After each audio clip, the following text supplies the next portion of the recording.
Hey guys, welcome to Unit 4. The great news is that you're over halfway done now with the course. The fourth unit is a little bit different than any other unit we have because you're going to do the eADAP course through the eADAP, which is with the Department of Driver Services.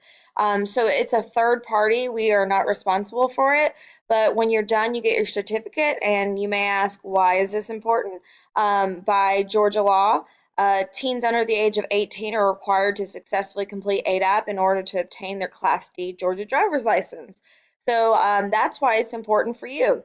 So in Unit 4, you're just going to go to that website, and it's in Task 2 where the link is. So you're going to go to the website. You're going to read through all this information, and it links you to where you need to go. So it kind of goes through the Georgia law and all that stuff. This is where you're going to, in this, how does the eADAP program work? You're just going to follow these steps. So you register, and it links you to where you need to register. And it goes through, says it's required to have internet connection, which you should all have since you're doing this course. And then you have to have email, and again, which you all have through the school system.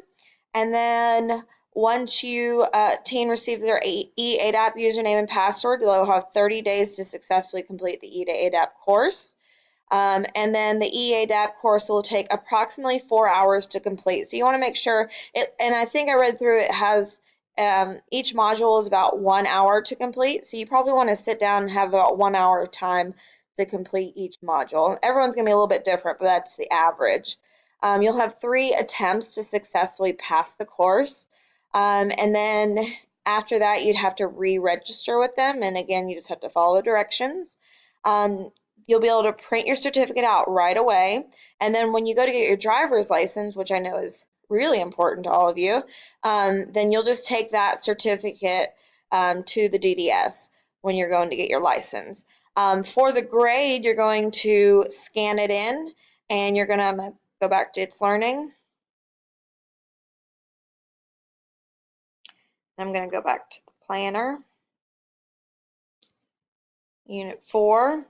You're going to submit the eADAP in this task 3. So you're just going to attach it in there. So you're going to scan it in, attach it, and send it in. And that will be a formative and a summative grade.